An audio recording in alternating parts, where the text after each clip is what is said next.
Laptop, desktop, or tablet at KFMA.com.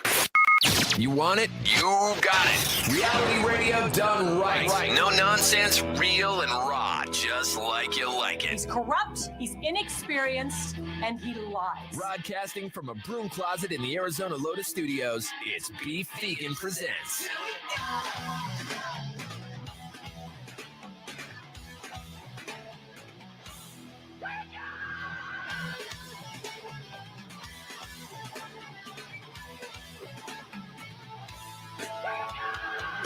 Yo, welcome back to the show. It's Beef Vegan Presents live on Rock 102.1 KFMA, streaming worldwide at KFMA.com on this beautiful Monday, January 22nd. Good morning, Weirdo. Good morning. Good morning, Tucson. Thank you guys for tuning into the show.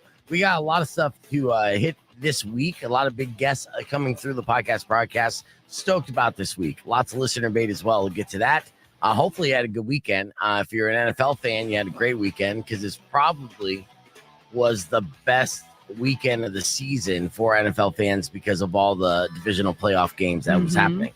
And the games were great. So we have our basically conference championships all lined up. We saw the Ravens overtake the Texans 34-10. We saw a very good and close and heartbreaking game for Packers fans anyways, of San Francisco 49ers beating the Packers 24-21. The Bucks and the Lions. The Lions, the first time making it to the division championship in 30 years. Yeah, I did see that. Yes, and it's funny because I saw my my ex's. Sorry, wrong button. I saw my ex's fiance yesterday as they came by to visit, and he's a lifelong Cowboys fan, and he's just pissed at the Lions because they talk so much smack this year. and the Cowboys fans are like, act like you've been here before, right? You're like, you guys never won a World Series. We had 3 in the 90s, but still, it counts. It counts. So that's been funny to watch it. And then last night, the last game of the weekend was the Chiefs versus the Bills. And this is one of these rivalries that in the making is going to be one of those classic rivalries, Patrick Mahomes versus Josh Allen. And, when they meet up, it's always like the best games. Always comes down to the last minute, and another heartbreaking loss for the Bills as their kicker missed the field goal in classic Bills form. And I remember, I'm old enough, I was young enough to remember vividly the Super Bowl into which the field goal went wide right against the Giants, because I'm a Giants fan, and remembering that and just praying for them to miss it. And now that's just part of their curse, if you will. The Bills get so close, they could have sent the game into overtime, potentially won it at home, but their kicker missed the last minute field goal wide right. And that's essentially what they're going to be. I don't know. I mean, every Bills fan just waking up heartbroken this morning. And, we'll see them again next year. The Chiefs versus the Bills is almost a lock for next year, and this rivalry will continue. And it's very exciting stuff. So next Sunday is going to be the championship games, the Chiefs versus the Ravens, and then the Lions versus the 49ers. And then out of that, we'll probably see. This is what I was thinking. Because, and we'll talk to Justin Spears about it sometime this week. But Justin Spears, as much of an official sports reporter he is, he does enjoy the kind of like the conspiracy theory behind the NFLs. Yes. And like the storylines, like it's kind of like all kind of scripted. And so if this was the script for the NFL to try to reach the most massive amount of people as possible, you got 2 mega stars cheering on 2 separate teams. Okay. You have the Kansas City Chiefs with obviously Taylor Swift, been the storyline of the season. Right. They're going to almost fast track it to the Super Bowl. A lot of people pick them to be as a favorite going into the season. Right. So all the cutaways of Taylor Swift. Now, the Detroit Lions, if they make it to the Super Bowl for the very first time, they also have Eminem. Oh, that's true. Yes. Yeah. So what you essentially would get in a Super Bowl between the Lions and the Chiefs is about 30% of the game, just close-ups of Taylor Swift and Eminem reacting accordingly, right? Right. And what jacket is she wearing? Right, stuff like that. So, and that's the NFL's like grand scheme. Be like, this is great because then we could kind of get their 2 fan bases in and expand the reach of the massive event that already is the Super Bowl, right? Right. Well, I mean, but it's not surprising if like Eminem fans are also NFL fans. It's surprising when it's Taylor Swift fans that are also NFL fans. There's been a lot of bandwagon Taylor Swift fans jumping on and, becoming fans of the NFL for sure, which has been great for the NFL. And we'll see. But so far, so good. But that's the storyline that I'm predicting. And I actually would love to see the Chiefs and the Lions in the Super Bowl. I would love to see the Lions in the Super Bowl, even though I always kind of root for the 49ers because of the legacy that I grew up with Montana and Young. And, something about the 49ers is always kind of, you just want to root for them. They were kind of like America's team as well, beyond the Cowboys, if you will. Right. But either way, so good football stuff. It was a good weekend. There was a lot of events going on. If you're a Black Sabbath fan, then this was your weekend. We had Zach Sabbath on Friday at Encore, Max Sabbath on Saturday at the Rialto. I was at the Max Sabbath show. It did not disappoint. Very fantastic. And if you were out there and you saw me, you said hi, salute. I hope you had a great time as well. I know you did. The darts killed it. And the takeaway from the show actually was the opening band, because everyone knew what they were going to get with Max Sabbath, but they did not know about this darts band. And the darts came out, they went out to steal the show, and that's absolutely what they did. And after the show, the line for merch to get albums from the darts was out the door. So That's it was very awesome. nice to see. So big stuff. Okay, so let's get to our listener bait before we get into music from Green Day. All right, so big tickets that we're giving away today. Obviously, the Gem Show is in full effect. So we'll be giving away tickets for the Gem Show, so you'll be able to check out all those rocks. This weekend, we have 2 back-to-back games for your Tucson Roadrunners. I'll be giving away tickets for the Roadrunners a little bit later on. And our big ticket item is the Tour of the Settling Sun. Some 41 tickets. Yes, Some 41's performing at the Arizona Financial Theater October 2nd. And we have tickets to give away for Some 41, not only today, but every single day this week. Your first opportunity will be around 8 o'clock this morning. Nice. All right. So gear up. Keep it right here on Rock 102.1 all morning long. And stick around because coming up after Disturbed, we'll have your morning more on. Here's Green Day with Good Riddance. It's Rock 102.1 KFMA. But you know the name of the show. Let's go. All right, welcome back to the podcast. We are live now. I have an idea as I was listening back of our show open. Streamers, if you guys want to get together on Friday and come out to the Roadrunners game, sit in my section, then let me know. I would love to have all the streamers come out and enjoy the game. We're first place in the division. The hockey has been very exciting. They've been shooting and making a lot of goals. Offensive has been on fire. Nice. And the fights have been passionate, violent, and rough. It's been fantastic. So, if you guys want to do a streamer night this Friday night at Tucson Roadrunners TCC Arena, those are tickets that I'm not giving away on air this week. I'm giving away tickets to Saturday's game all week, but I can go VIP for our streamers and definitely hook everyone up with tickets so we could all sit in that section right there on the ice, section 101. And that's my section. They call it the deli. It's Beef's Deli. Nice. It's cold and it's on the glass. Oh, that's cool. Yeah. Well, actually, it was, and shout out to Held Out. It was Jackie and Kevin from Held Out that told me that nickname because when they come out to games, I hook them up and they sit in the deli. And so that, I got to call it now. Now it's the new tradition. Yeah, it's the Beef's Deli. Yeah, It's that's fantastic. cool. So, and then we're going to be talking with a comedian, Brad Williams, here in a little bit, which I'm super excited about because he's a hilarious comedian. He's performing at the Fox Theater, and hopefully we'll have tickets giveaway for that eventually, but I don't know. We opened up the show with this image because, Taylor Swift be loving the Chiefs now. So she's giving a little mouth-to-mouth. That's Andy Reid, the head coach of the Kansas City Chiefs. I realized by your face. Why not lip kiss? They're a very close family. Okay. Yeah. Are you shocked by that photo, weirdo? A little. Yeah. I mean, what? You were surprised that Taylor Swift would give a mouth kiss to the head coach of the Kansas City Chiefs after the big win? I mean, did you see how close that game was? It was a very, very close game. Yes, Right. For sure. But I don't know. You're so silly, weirdo. No, it's little pecks on the cheek. I don't care Look how at- close I am to anybody, unless you are my partner. I am not kissing you on the lips. What a great point. And now you sound so smart. Why don't you look at the screen real quick? What's that say? Look at are you looking at the streaming screen? What's the comment say from Manny? Oh, it's AI. Duh. Okay. Hey, Taylor Swift is not tongue I kissing forget Andy Reid. AI is a thing. It doesn't matter. See, this is just such an example that we get tricked by fake news. Mhm. But you got to have a little bit of common sense. Why in the hell would Taylor Swift mouth kiss a 65-year-old, 300-pound Mustache. Right, dude. Like that wouldn't happen. Obviously, it was a joke. God, I hope not.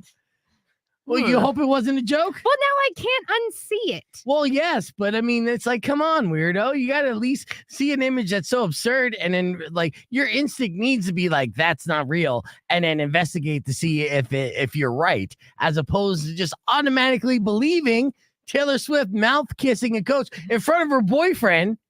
All right. And the world. I am sleep deprived. I will believe anything That's now. fair. Okay. Well, we got your TMI top 5 coming up after Daughtry, Artificial, but I'm going to let you introduce that song right now on KFMA Weirdo, considering that Daughtry is lining up to be a part of your Polycube community. So go for it. Go ahead and introduce the song. Oh, for Artificial? I'm so tired. Stop saying Here that. is Chris Daughtry with Artificial on Rock 102.1 KFMA. All right. We're stop saying you're so tired. We know it. All right. And here's a fun fact for you. Scientifically speaking, saying that you're tired is going to make you more tired. So there's a lot to the mind over matter. Mhm. So tell yourself that you're alert and that you can go all day long.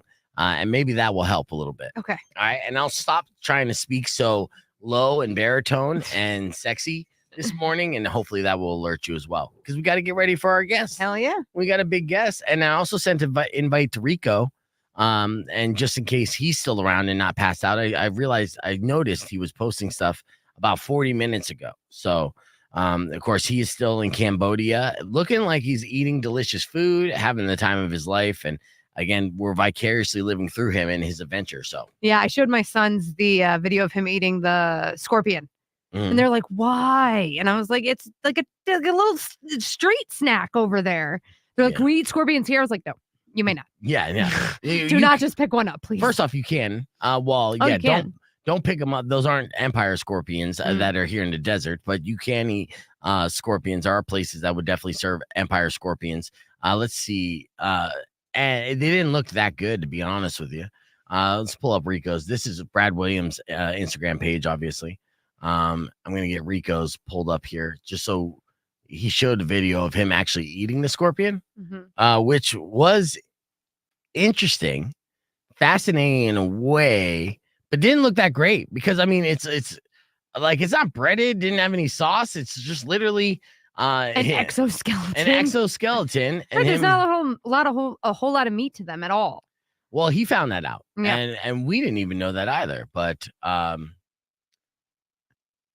Emperor, yes, not Empire. Well, see, I'll be honest with you, Anthony. I'm a little tired too, in case you couldn't tell. But I'm not using that as an excuse. I mispronounce words all the time, as we know.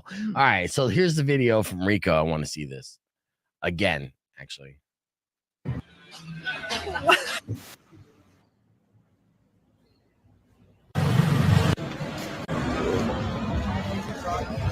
The scorpion's not going to cost more than that? If it does, that's fine.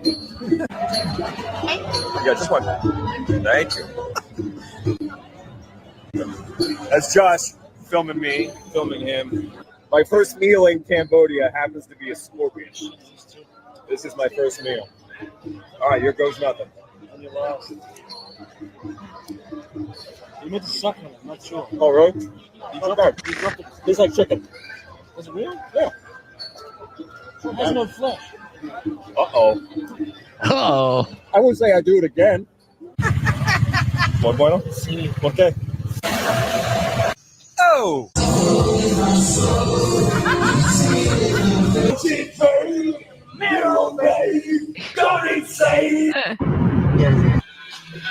What is this, a karaoke in somebody's living room? In a way, yeah. I think he found some rich people, or he's in this like a rich Anglo community inside Cambodia, and he ate the scorpion all wrong. I was like, why would you even try to eat it like that?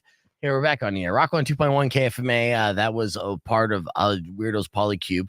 Daughtry with artificial. They don't say Chris Daughtry. He's just pronounced Daughtry. Yeah. Yeah, you got to be on brand there. Mm. But you giving little pet names definitely show like exposing your lust for Daughtry there. Pet name, on his the first name. Still though, I mean, Daughtry fans don't call him Chris Daughtry. Only people that have like feel like they have an emotional connection with said Daughtry calls him Chris Daughtry. It's the same thing with like people that are like very passionate fans about the show. Will call me like Brad, like because they'll be like, oh, we're emotionally connected. I prefer you call me Beef, but say that's kind of the example I'm giving. All right, we were just watching Rico's recap of him being in Cambodia and him eating the emperor. Yeah, emperor scorpion. And I'm disappointed with him because the way that he approached it. He like shoved the whole thing in his mouth without even like trying like the tip of the stinger or sucking. You're supposed to suck it out before you eat the exoskeleton. I don't even know if you're supposed to eat the exoskeleton. Right. So he did it so primitively. And then he had like the claws like fall out of his mouth and just like, come on, man, we can't take you to any third world country. Right. This is why we can't have nice things.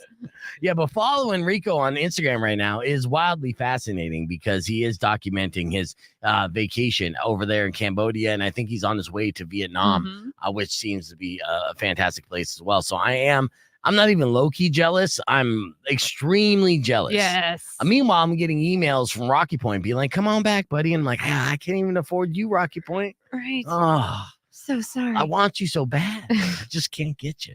Let's see. It's 9:15. We're going to be speaking with comedian Brad Williams here in about 15 minutes. But first, let's get into your TMI top five headlines on this Monday, January 22nd. Did you know today is National Grandpa Day? I did not. Oh, okay. So hug your grandpa or give him a call. Do you have a grandpa? He's dead. Okay. Well, it's also National Hot Sauce Day. So put some hot sauce on something. Like his grave? That's too soon. Okay, got it. All right. A study has found that Bigfoot sightings correlate with black bear populations. So this is shocking news.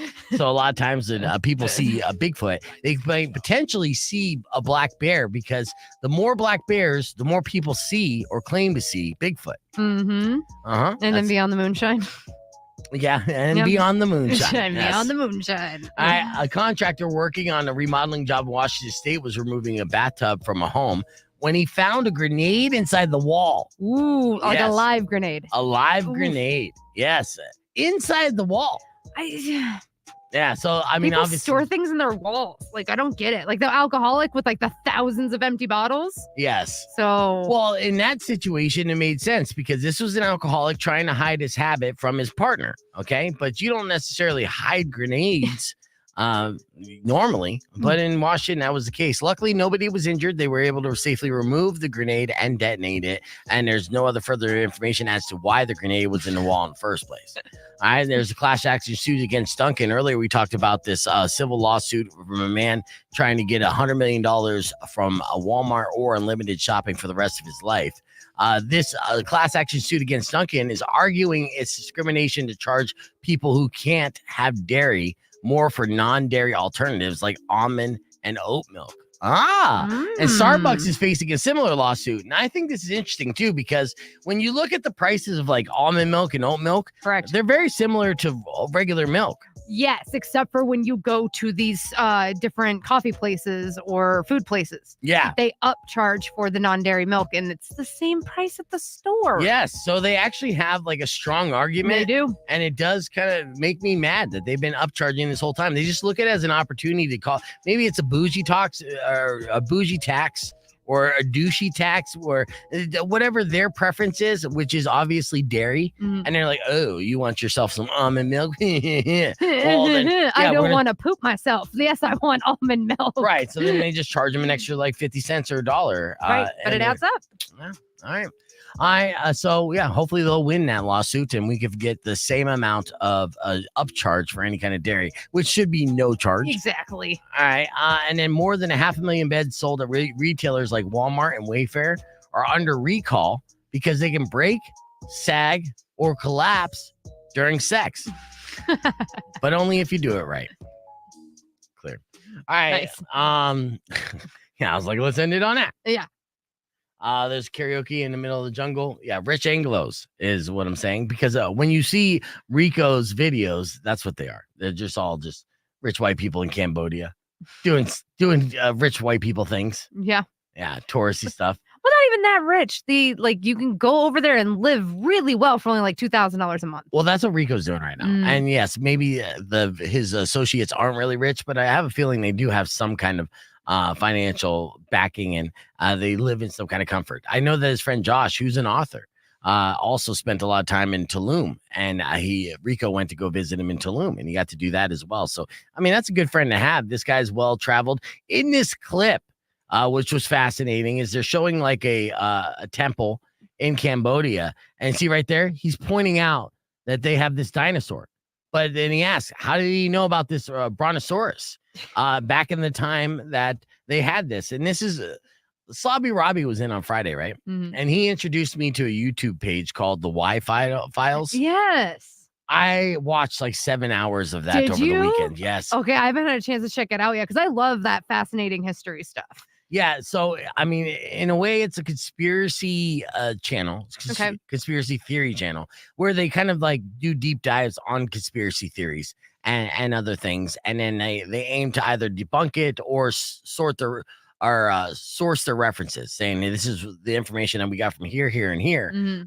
It's very well produced, very entertaining, and it's almost like a kid's show in a way because it has a character named Hecklefish that's like like an animated goldfish with a tinfoil hat.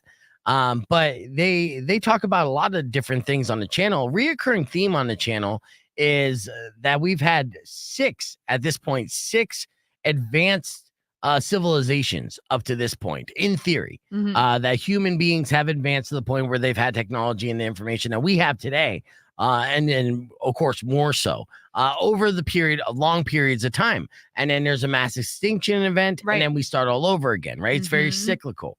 And so they showcase all these other ancient civilizations who have also documented not only dinosaurs, but that of giants and all these other mythical like creatures, Mhm. And then there's hard evidence of that, like a advanced civilization that lived in the Grand Canyon.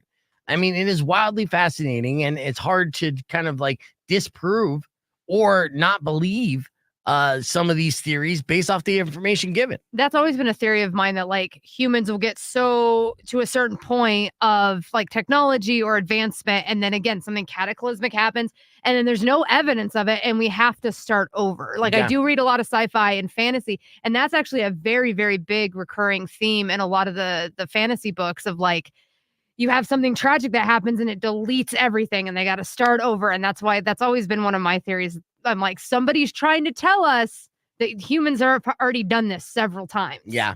Could you imagine if like something cataclysmic happened now and the only evidence they had was like a US coin, like with an eagle on it, and I don't know, a Rush Limbaugh book, and whatever conclusions they make is what they're going to assume about us. Yeah. Like we worship eagles. Well, no, we really didn't, right? Like because we only can draw conclusions. Like I think dragons came from they found dinosaur bones and then they just kind of constructed it from there, and that's how they thought dragons were real. Or dragons were actually real at one point in time. Mhm. They talked about Neanderthals and human beings coexisting together and actually ended up mating, evolving into the species that we are today. Right. But the Neanderthals back in those times weren't kind of like the cavemans that we're normally used to. They're more orc-like. Yeah. So during that time, like the kind of the association or the connection and correlation to Tolkien's Lord of the Rings, that is so detailed in a way you would almost think like he documented it and not created it.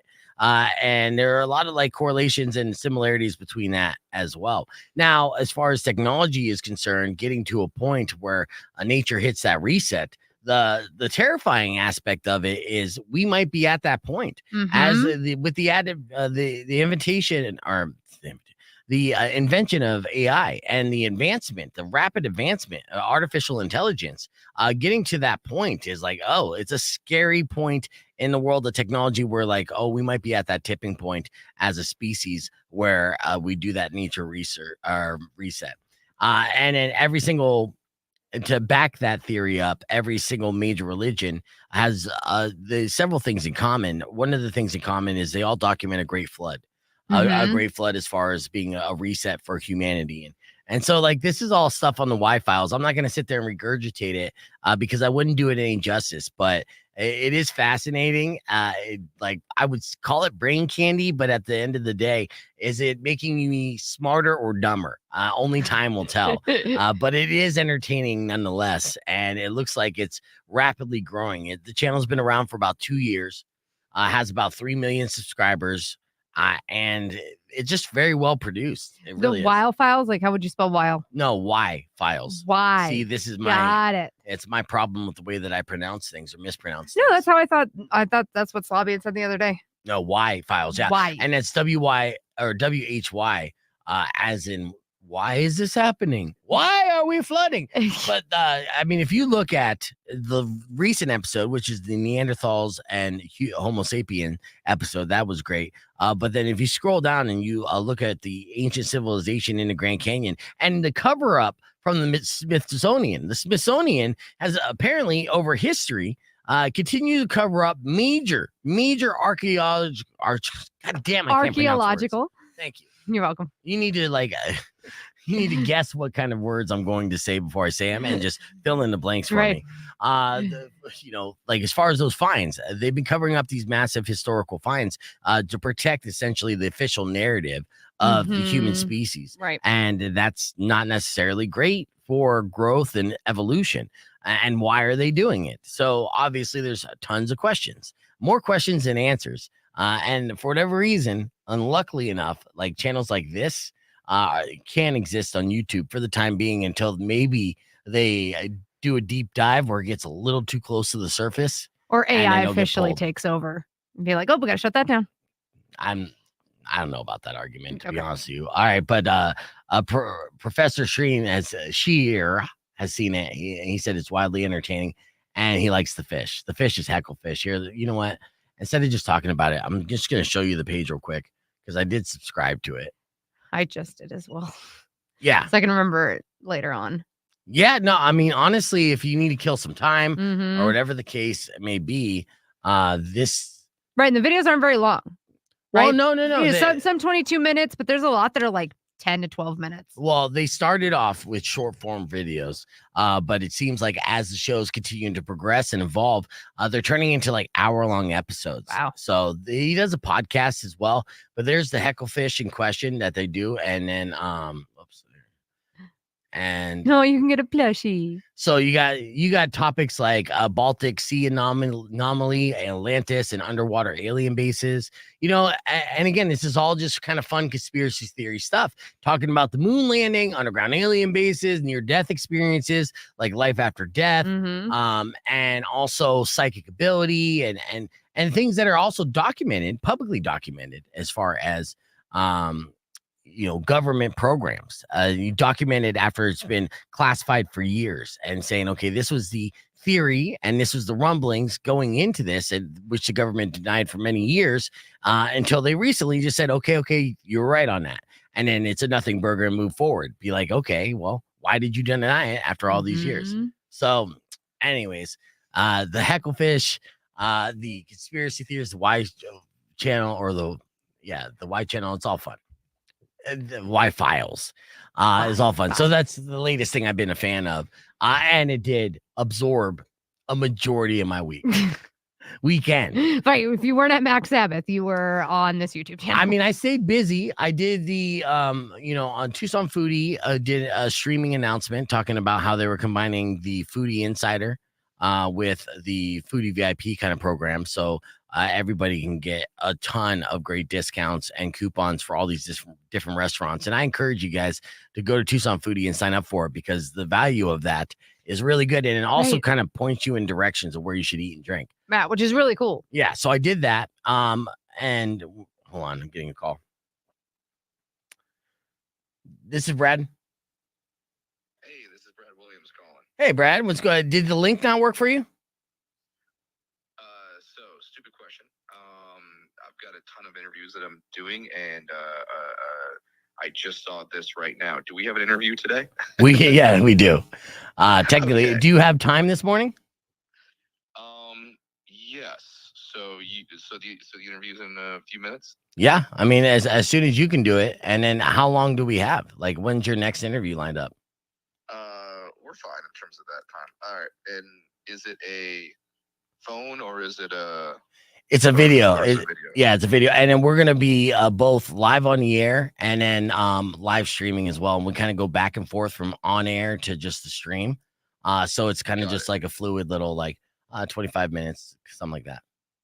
All right. Let me give me just a couple minutes and then I'll be ready. Yeah, absolutely. Pop in whenever you're ready, and then we'll put you in the stream. All right, sounds great. Thank you. All right, thank you. Talk to you later. Bye. All right, so now I have his phone number, so I'm gonna lock that in. So you can send him a thank you text while having a stroke. Oh yeah, I know. God, I've done that was that. so good. But that's how I accumulate celebrity phone numbers. Is they'll have to call me on the backup line. Mhm. And I got you, bitch. And just let me save that right there. Mhm. And then whenever I get into one of those bar conversations, like who's the most famous person you have in your phone, I can scroll through. I did this once, and I called up G Love drunkenly. He didn't answer, thankfully. Right. But it was like in the middle of the night and completely inappropriate. Like, pretty sure I was blocked right after that as well. But it was a scenario where I was like, I got G Love and Special Sauce phone number right here. Might as well just give him a call. Mm-hmm. All right, let's get back on the air. Rock 102.1 KFMA. If you're watching the podcast broadcast stream, you know that Brad Williams is standing by and getting ready to give us a call or jump in on the podcast broadcast stream. He's hilarious and the most notable. And I will say the most notable because there has to be others out there, but the most notable little person stand-up comedian. Mm-hmm. But for the life of me, I can't think of another. Is he the only? He can't be. Because I think of is it Hornswoggle from WWE, and then what's his name from Jackass? But yeah, those are all just different professions, right? Though. Yeah, so you can't lump them in, and it's almost rude to assume that they all know each other, like they're part of a secret society. Assumed. You just said that. Did not. You I didn't just say said so many words. You named the two other little people that you've noticed and that you know of. Should I add Peter Dinklage? Is that all you got? Is that the entire list of famous little people that you know? Well, there was also the one actress that was on American Horror Story Freak Show, but she passed. Oh, well, too soon on that. Yeah. And I don't know if she was passed noticeable. 6 years ago. Right. Oh, she was little. Who else? I have no idea. See, now I know you're racist. What about the little person that was in Bad Santa? He was in lots of movies. Yeah. What's his name? Because again, he is hilarious. All you're doing is name dropping all the white little people that you know, but you didn't name one black little person. And obviously, he's hilarious, and he's been had a very prominent career. What's his name? You know his name. Say it. Do you know his name? I know his name. I just want to. I want to see if you can guess it. I already have admitted I don't know his name. I want to know if you know his name. And if you look it up. I'm looking it up, but I've not got to that point on the Wikipedia page yet. I want to know if you know the name. I'm going to tell you the name as soon as you guess. Okay, so you can go ahead and look it up and try to see what the guess. I'll tell you if we're thinking of the same person. What was I his obviously character's know name? that. Which one in Bad Santa? I don't recall the character name. Just know that I know this guy, and honestly, every little person of color who's famous, I probably know their name. But go ahead, give me a guess of his name. Is it Tony Cox? That's right, Tony Cox. See, and you didn't even think of Tony Cox that entire time, just naming all the Caucasian little people. Look at you. Tony Cox has put in a fantastic career. He was in Me, Myself, and Irene, obviously, and Bad Santa, and a bunch of other things I don't remember. But he was in Leprechaun 2. I just couldn't remember the actor's name. Okay, do you know who the original Leprechaun was? No. I just remember that movie terrified me as a child. Ah, come on. Well, he was also in Willow, the original Leprechaun. Warwick Davis. Ah. And you don't even remember his name because he's British. So there we go. You're biased. You didn't name any little people of color or any foreign little people. All you're doing is Anglo, never mind. Let's just keep the conversation. Joining us on the podcast stream, we got comedian Brad Williams. Good morning, Brad. How you doing? Oh, hold on. Let me turn. I have no idea what kind of interview I just hopped in on, because I just heard Anglo little people. What the heck?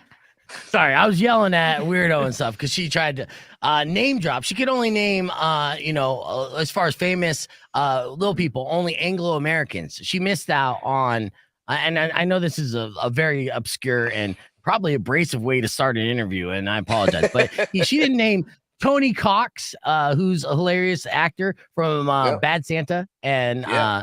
and he's a person of color. She didn't mention And- that, so Yeah. I forgot his name. And a viral ice cream commercial that he made with me.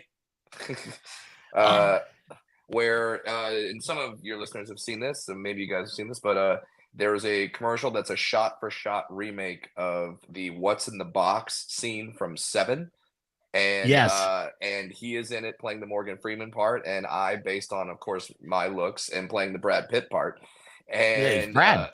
that it's for an ice cream company, and it went viral and had like 30 million views or something like that. So, but no, Tony Cox has obviously done much better things. Sorry, I just hop on a interview and I hear Anglo little people, and I'm like, what? Like the only dwarves that Hitler would have allowed to live? Like what the heck is happening here?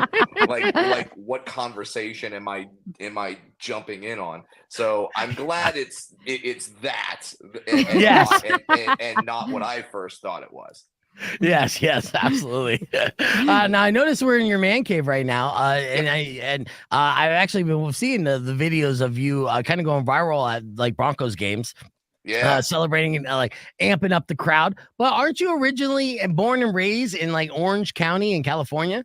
Yes, I am an Orange County in. I don't know how that is, but yes, born and raised in Orange County. But my dad went to Stanford University, and he wanted us to support a football team that was led by a Stanford quarterback. So that gave us two options. That gave us John Elway with the Broncos, and that gave us Jim Plunkett with the Raiders. And because I don't have face tattoos or priors, that means that means that we went with the Denver Broncos. And once your team is your team, then they are your team. You cannot break that fandom. Ask Lions fans and how happy they are right now. So it's huge year. well done. I'm happy for the Lions. I think the Lions are kind of the team that all of America is rooting for right now, minus if your team is still in it. So go Lions. Yeah, it was a great weekend for football too, and all those games, and a lot of them were very competitive. The Lions game being one of them, and of course the Chiefs and the Bills. Coming down to that, it was heartbreaking as well. Talk about another tortured fan base. Oh my god. I know. You know what? So I feel the same way watching the Bills as I do when I'm out, when I'm on an airplane or in a restaurant and I see a kid screaming. Like when I see a kid screaming or throwing a tantrum or whatever, I just sit back and go, I got a good kid. I got a good kid. I'm glad. Like, yeah, my kid bugs me sometimes, but would I trade her in for anything? Absolutely not. And I've got a great kid, and that's how I feel about some watching the Buffalo Bills, where I go, man, I'm a Broncos fan, and obviously we're not going through it. We're not that good right now. But then I look at just the constant heartbreak and gut punches of some of these fan bases, and I go, you know what? 3 Super Bowls in my lifetime. I got nothing to complain about. I'm right. I love how you numb the pain too. You're like, at least we get blown out, and then don't just like blow it at the last second. Yeah, we lose 70-0. That's an actual stat. We just get blown out, so I can take a nap at halftime. Like that. Like I can't imagine just white knuckling it throughout the whole game, and then right at the end you get your heart ripped out. Oh my goodness. But exciting time for football. But watch this seamless transition. Another thing that's exciting that is happening on weekends is my tour, and I'm coming to the Tucson area coming up. That's right. It's And going to I be think, Fox Theater on yeah, February 4th, and tickets are available at foxtheater.com. And we're very excited to welcome you to the old Pueblo. And I'm glad that you put Tucson on the list. It's a pretty massive tour that you're going on. You're loading up a lot of weekends. And is this because, is your daughter now, and congratulations on being a girl dad. thank you. Is your daughter like a toddler now? Yeah. Oh, she's 4, and Okay, yeah, still in that range. yeah, so she's going to school and everything like that. But yeah, the iron is hot right now, so I got a strike, and I'm going to over 70 cities. And I actually am going to Tucson by mistake. I spelled Tuscany wrong, and so now I'm going. So now I'm going to Tucson. Now, of course, I like Tucson. I've been there Yes. before, and I like coming to all these different cities. And yeah, when you have a kid, the kid's got to go to college, so I got to pay for that. But although my kid is both Asian and a dwarf, so I don't think I'm going to be paying for college. I think that's going to be You think that's you going to can? be taken care of. Right. Yeah, Nice, we're, yeah. we're getting a full scholarship. I'm gonna have colleges knocking on my door to try to get my daughter to be on the cover of the brochure, like a D1 athlete, just like Asian dwarf. Holy crap, we get all our quotas met in one kid. Done. Yeah, covering all the demos. I know. Yeah. Fingers crossed she's lesbian. Come on, Yeah. let's go. Like, let's That's just every get in girl. there. That's every girl Yeah. dad's Yes. like hope for Right. sure. Yes. Oh, I would so much rather have deal with everything that is that than have dudes come into my door, and especially if they're. This is a whole nother topic, but this is Yeah. especially if they're average sized dudes coming in. Mhm. I just I'm gonna have some problems there. You know. You got time. You got time. She's only 4. Yeah. thank Yes. God. Yes. Absolutely. But it is a dreaded scenario that you're gonna have to come across here eventually, and Yeah, that's I'm just hoping that by that time that she's actually like of dating age, that we're just all banging holograms, or it's like the Westworld robots where it's like, Dad, can you like go on Amazon and order a new sex robot for me? Like, I'm like, no problem. I Right. have no issues with that. I will do that in a heartbeat over dealing with actual human beings.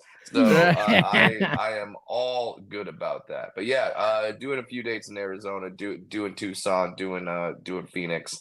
Really excited about that. yeah. So with Tucson, you're doing 2 shows that night at 7 and at 10:30. Are you, or 10:15? Yeah. Are you doing a kind of more of a family safe show and then kind of No. all no holds barred, or is it just okay? Just doubling up the ticket sales. Yeah, there is not. I know the early one is, if it's not sold out, it's very close. So it's just that it's the fact that we sold out the first show and got really close really quickly. So we wanted more people to be able to see the show, because man, and this happened. Every comedian will tell you this. Every comedian, one of our biggest pet peeves is we play a market, and then we go online and we announce new tour dates, and we get a message on social media that goes, "When are you coming to Tucson? You never come to Tucson." And it's like, I was just there. I was just there. Like that drives every comedian nuts. So I'm trying to do as many shows as possible. So literally, so I don't sign on Twitter on the day after I've been to Tucson, and then I just hear everyone just be like, "When are you coming to Tucson?" Like, enough. And I'm coming there on the off week of the NFL season, so it's not Super Bowl weekend. It's not the playoffs next weekend. It's the off week. So you guys don't worry about you're gonna be missing any games, missing anything like that. Just get your tickets, come out. You have no football on that Sunday, so what's better than football? Dwarf telling jokes. All right. Yeah, absolutely. And it's a fantastic show. I've seen you live at the Tempe Improv several times over the years and stuff, and you continue to kill. And a part of the comedy class of, like, we just had Bert Kreischer here at the TCC. Yeah. I know Bert, your boy. And then you are part of that LA comedy scene, right? And I know that you. Yeah, when you're working your material, you spend a lot of time at the Comedy Store. But over the past, since pandemic, you've seen, I mean, we've always had New York as a comedy scene. We've always had LA as a comedy scene. But now we've seen the uprising of Austin and a lot of people migrating to Austin. Now, you have a lot of friends in that scene. Yeah. And don't sleep on Phoenix too. Phoenix Yeah. has so many clubs that are in the area that a bunch of comics moved to Phoenix too, and land is a little cheaper. So you can get a house out there, and you can still work. And yeah, a bunch of guys moved to Austin, a bunch of guys moved to Nashville. I think, and I'm finding that it's not just the comedy industry now.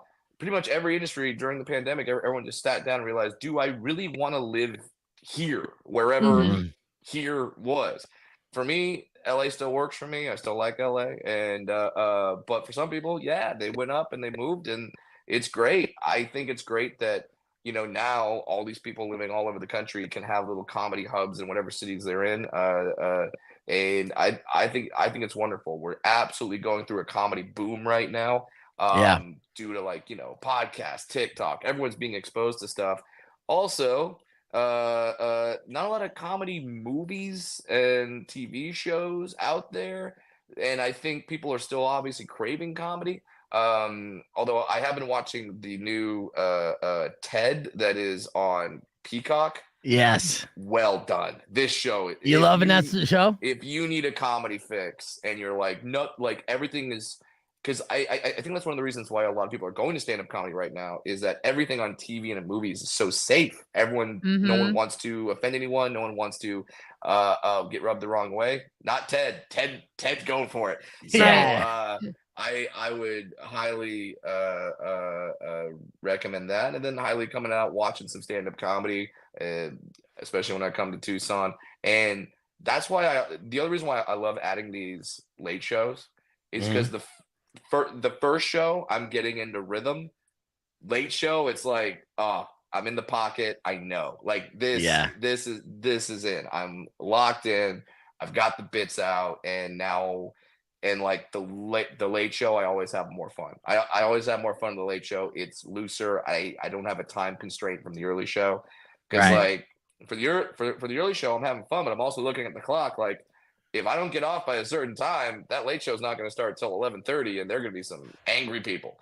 So, So yeah, I love the late show, and I'm highly advising everyone in the Tucson area, get your tickets so you can have the story the next day of a dwarf telling jokes. That story wins. I'm sorry. Yeah. That story wins.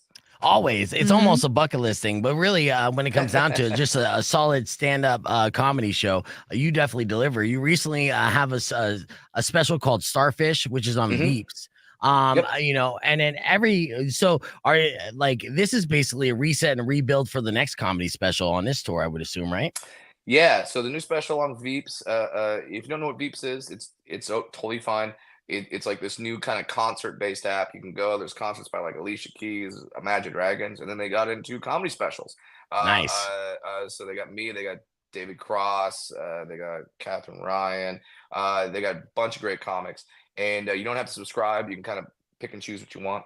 So yeah, excited for my new special that is on Starfish. But if you watch that special, you don't have to worry about me repeating all the bits when I come to Tucson and you see me there. It's going to be a completely different hour. Thankfully, I write a lot. And I'm like, okay, because I've always said it's when people say, like, how do you write your bits?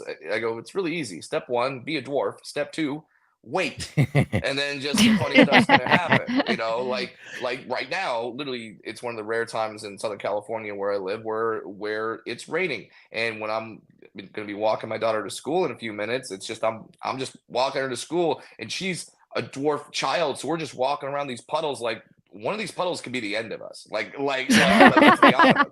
Like, if we choose one of these puddles incorrectly, it's gonna be like Indiana Jones in The Last Crusade, where the knight's gonna just pop up and be like, "You have chosen poorly." It's gonna be bad. So so our supplies walking to school today is a backpack and a life vest.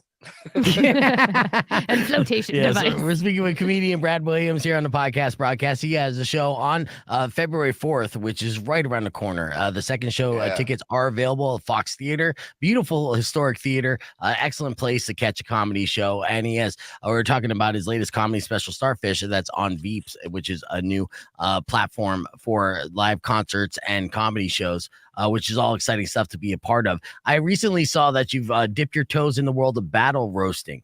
Oh you know, yeah, so that was dude. I like doing things that scare me. Okay, I really do. Like, I don't want to be the guy that every day I wake up and I do the same thing in this business. I don't want to do it. So, when a comic named Joe Urell, who is in a wheelchair and has cerebral palsy, when he says, "Do you want a roast Mm. battle?" I'm like, hell yes. Hell yes, I want a roast battle. And it just palsy and dwarf just going at each other. This is like the handicap parking version of King Kong versus Godzilla. Like this is like Yes. so the roast battle at the Comedy Store, like there's always a good crowd, but when word got out that Joe and I were roasting each other, that room was packed because everyone's like, what are these guys gonna do? That's a And draw. yeah, Right. Yeah, and that's a main event right there. yeah, and the clips definitely went viral, and yeah, it just Joe is such a good writer, and I knew I had to bring it, and it was so much fun. Yeah, how roasting is so good and so fun is because it's the best when people know that the comics actually care about each other. Like, so it's like, no, Yeah. it's just fun. It's just fun. I'm not saying something to make you, drop the gloves and we start fighting after this. Although me versus Joe, that would also be a highly successful event. Like, shut up, just take my money Right. already. I'm Yeah, there. yeah. Dwarf versus Palsy in the Battle Dome would be amazing. But yeah, when the audience knows that the people actually do care about each other, and you can just look at the jokes as separate entities and not like you don't take them personal. That's when roasting is so much fun. And Right. yeah, doing that was fun. Like I said, I like doing things that scare me. This week, I'm not home this week. While I'll be in Tucson February 4th at the Fox Theater, get your tickets. Mhm. This week, I'm going on the Chris Jericho Rock and Wrestling Rager at Sea.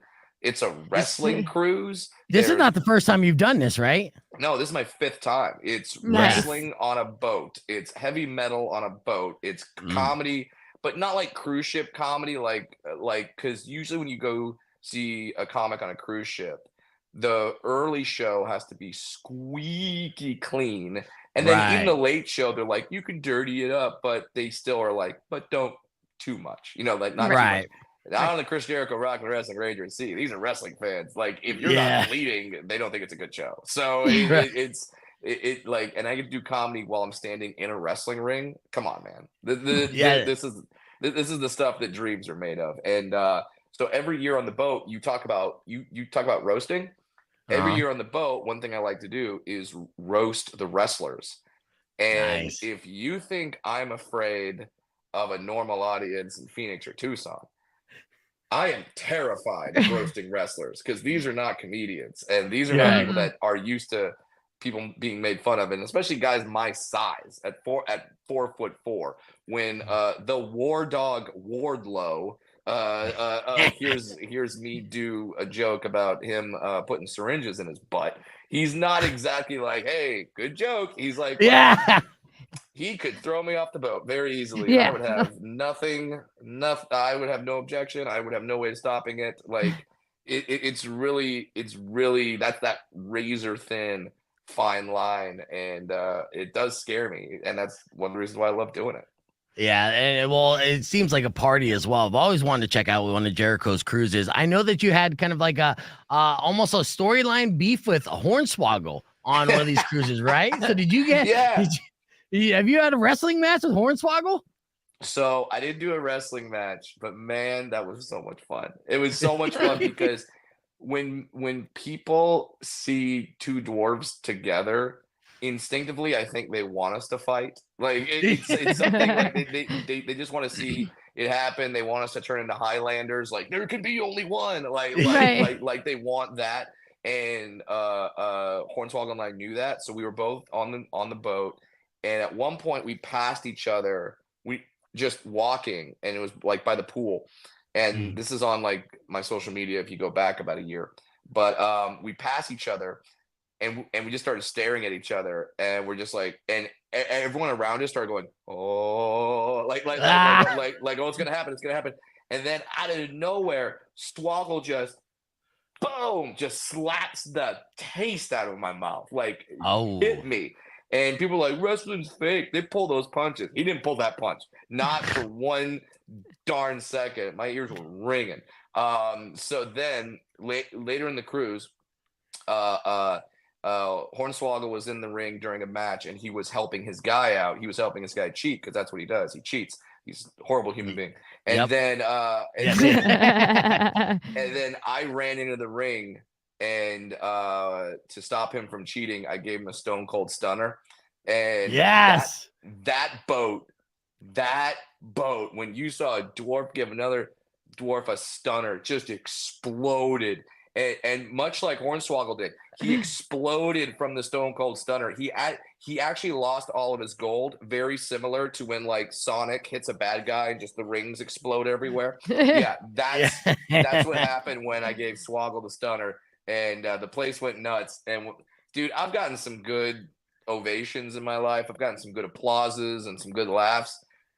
Nothing is compared to that. Nothing is compared to me giving Hornswoggle a Stone Cold Stunner on a cruise ship in the middle of the boat. That was awesome. You gotta love that. Yeah, you gotta love that pop. Did anyone show you how to give the stunner? And did you do it like you probably no? You're just like, I'm just gonna do a stunner. I'm just gonna kick him in the gut and drop him. I've just watched way too much. Like, I've watched way too much wrestling. I'm a big wrestling fan. Nice. It's tough to see, but on the man cave behind me right there, that's all wrestling action figures signed by some of my favorites. I love Swoggle's actually up there. Swoggle is right there. Yeah. Nice. But yeah, so I'm a big wrestling fan. So yeah, I just gave the stunner, and the wrestlers didn't know that we were going to do that. And then when we got to the back, to have all the wrestlers from the cruise be like, dude, that was like, that felt so good, because I know how I feel when non-comedians try to do comedy, and it really, like, I'm not gonna say it pisses me off, but it kind of does. Yeah. Because non-comedians thinking that this job is easy and just coming in and think that they could do it with no real training and stuff, it drives me nuts. And and I can only imagine being a pro wrestler where everyone just thinks like, yeah, you just go in there, you stomp the ground and you throw your head back like you got hit. It's easy. You know, the chairs are made of tinfoil. Like they think it's easy. And so I really appreciated them giving me props and letting me pretend to be a rock star for a second. It was amazing. It was truly awesome. And one thing I've noticed doing this cruise is pro wrestlers, comedians, rock stars, and strippers all have a very similar mentality. Yes, all cut from the same cloth. Yes. Yeah, we're all very similar. We all come up doing these absolute crap gigs for no money, and we do it just because we love it. We do it just because we love it, and I mean, maybe not the strippers, but we do it. but and then hopefully you get to and you're traveling on the road, and you're always gone, and it's that road life mentality, the gig mentality. But then hopefully you get to a point where you start being successful and you start making money at it. And then you can just look back and be like, look at us, look what we're doing. This is great. So it's like a gift and a curse too, honestly, because you're like driven to do this, and it's not an easy life or lifestyle until you make it. But the chances of making it are so like inconceivable. It's difficult to do. So I was thinking about this. I was on stage in San Diego a few days ago at the Balboa Theater, which holds 1,300 people. So that's that's a big audience, and we sold that thing, and we sold that thing out. And I took a moment while I was on stage where I just stopped and went, holy crap, like I did it. Like I'm here, and I started like, because can you name all the other dwarf comedians that are selling out theaters? Exactly. Like, is there? I didn't have a template. I didn't have someone that I could look at and be like, I know I can do this because that person's done it. Like you have other dwarf comedians, don't get me wrong. There's Tanya Lee Davis, who's actually been doing it way longer than me, and whenever I think I'm the first dwarf to be in a comedy club or do like she's done it. She's great. Yeah. She's amazing. And then you have another comic that's doing it right now, Nick Navicki, who is actually opening for Nate Bargatze. So he's doing like stadiums with Nate, which is so cool for him. And side note, Nick and I have known each other since we were like 7 years old. So the fact Really? that the Nice. fact that we're both comedians and we're both successful, this is really cool. But there really isn't much of a template for little people doing this. So the fact that I get to do this and the fact that I'm doing it at this level and doing places like the theater in Tucson, I do not take that for granted. And I also don't want it to, and I also don't want it to end. So I'm not taking it off. I'm not like, oh, I made it to the theater, so now it's easy street. No, I want to give you guys the damnedest show you've ever seen so that you leave going, well, we got to see him when he comes back. Right. So I will absolutely do that, and I will absolutely give the people of Tucson, Phoenix, whoever sees me, just I don't want you walking out going, well, that was a splendid night of theater. Like, I don't want you doing that. I want you walking out going, what the hell did we just see? What did we just hear? Were we allowed to laugh at that? Right. Can I go and see my coworker the next day and we can just have a normal relationship after this? I want that to happen. Yeah, I know. Of course, I just see the projection going and what you have been doing, putting in the time, making audiences laugh from 5 people to 500 to 1,500. That projection continues to go. So this time we're going to have 2 sold out shows at the Fox Theater, and you guys can help contribute to selling out the second show, The Late Show, at foxtheater.com to see Brad Williams live on February 4th. And then maybe next time we're moving up to the arena, because why not, right? Guys, hey, man. I would love to. I'm seeing. It used to be there was only like one arena comic. Like maybe like 10 years ago, there was always one comic that made it to that level. Now you got like, holy crap! You got Kevin Hart, Chris. It's all over the place. Joe Coy, Gabriel. Well, I don't mean to interrupt you, Brad, but we are ending on the FM side. We're going to keep it going on the podcast here just for a couple minutes. You can join us with youtube.com/beefvegan. Sorry about that. Yeah, we had a hard stop at 10, but so we were on the FM side. You got a couple minutes there, but you're right. It's like you're seeing more and more. We just had Joe Coy come through, so he's doing arenas now. You know, like there's a lot of arena comedians, and the people coming out to see those shows. It's got to be amazing. Yeah, comedy is becoming an event. Like it's not just like, it's Friday night, we're bored, let's go see comedy. It's like, no, let's get a babysitter. I'm calling in sick to work the next day. Like because I'm gonna go out and I'm gonna tie one on and I'm gonna laugh my butt off. And I love that, man. I love the fact that comedy is an event and it's something that people are really cherishing and really going out to see. So it's really cool to see what comedy is right now. And the fact that here's one thing that I want everyone to realize is that some people get very territorial with their comedians. Like, no, I'm a Shane Gillis guy. I'm a Jim Gaffigan guy. Well, I like Eliza Schlesinger. And very tribal, right? Yeah, and you guys and some of the fan bases feel like they have to fight. You don't. Just find whoever you like, whoever that is. Support the heck out of them. If someone else likes a different comedian that you don't like, that's okay. They can go watch them and they can laugh their butts off, and then you can enjoy your comic. So just because you like me doesn't mean you can't like Bert Kreischer. Of course, Bert Kreischer's funny as hell. Go watch Bert Kreischer. Like you can like all these different comedians, and you can let your friends like all the different comedians, and it's just everybody's eating right now, and that's great. That's what we want. And it's much like pro wrestling. There's a lot of similarities there. The same thing. Now, circling back on that, Weirdo and I are both wrestling marks as well. This has been a great time to be a wrestling fan. What are your what's some what's your favorite storyline right now going into, say, WrestleMania season? And what would you like to see as the headlining matches of WrestleMania this year for their 40th WrestleMania?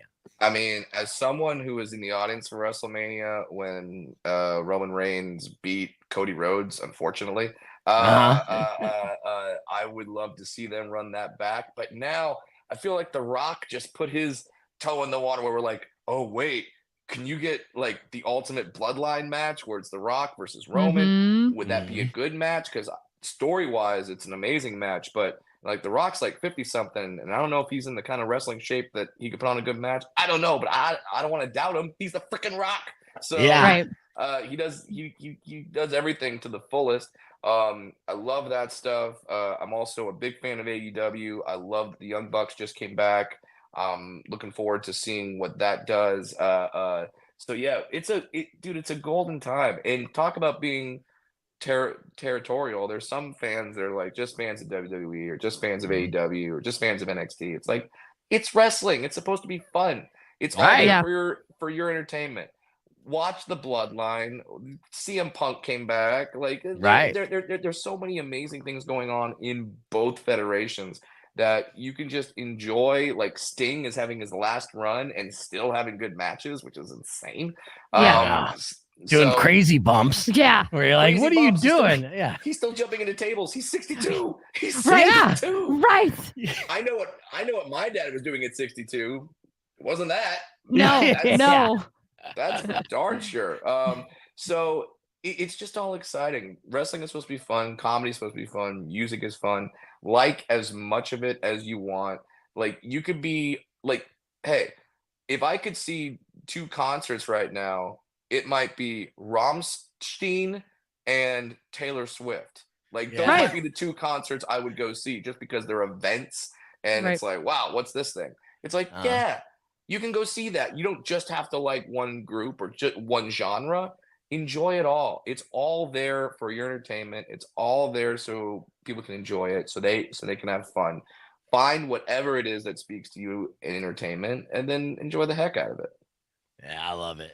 Well, Brad, thank you so much for taking the time to talk with us. Excited about you coming to Tucson. And now I'll let you walk your daughter to school. And I hope she has a good day at school as well. So Just put her floaties Hey. on. Yeah, I'm putting on floaties. I'm gonna put a giant soccer flag on her back, so if she floats away, I can still find her. Yeah. That's absolutely gonna happen. But guys, it's absolutely a pleasure to join you, and looking forward to seeing your fans out at the show at Tucson on February 4th. It's gonna be a blast. Yeah, definitely, Awesome. dude. We'll be out in full force, so we'll make sure we make the most amount of noise. We get rowdy. Do you have names of your fans? Are they like the beef veganites or something like that? Like The beefers. What is some of the? Well, it can't be the weirdos because that's me. Yeah, That's very they're true. pretty much beefers at this point. That's what Alright. the consensus is Mhm. for our streamers. But Okay, I don't well, know about that I nickname. want to So see the beefers. I want to see the Big Bell beefers all at my show. And when I do the meet and greet, when the show is done, come up, tell me you're a beefer. I won't think you're weird. I'll know what you're talking about. And yeah, don't forget, because you're gonna be Yeah. like, oh, you just farted and you wanted to come Yeah. tell me this? Yeah. yeah. It's kind of jarring if some dude just comes up and goes, "Hey man, I'm a Oh. beaver." All right. Yeah. Okay. No, I will remember, and I love that, man. I love when fan bases come out and support. It's great. Absolutely. Well, we're fans of yours, so we're part of your fan base. So I wish you continue success. Looking forward to this show and then the next show when you sell out the arena, because sky's the limit, my friend. So keep up the great work, and I hope Don't you have a worry. good day. Don't worry. When I sell out the arenas, I will have screens, because if a dwarf is playing an arena, you're gonna need some screens. You can't just watch this little tiny ant dancing around on stage. I'll need screens there. All the screens, yeah. That's Awesome, guys. awesome. Thank Brad you guys Williams, so much for having everybody. me. Thank you so much. And thank you guys for watching the stream. We'll be back tomorrow.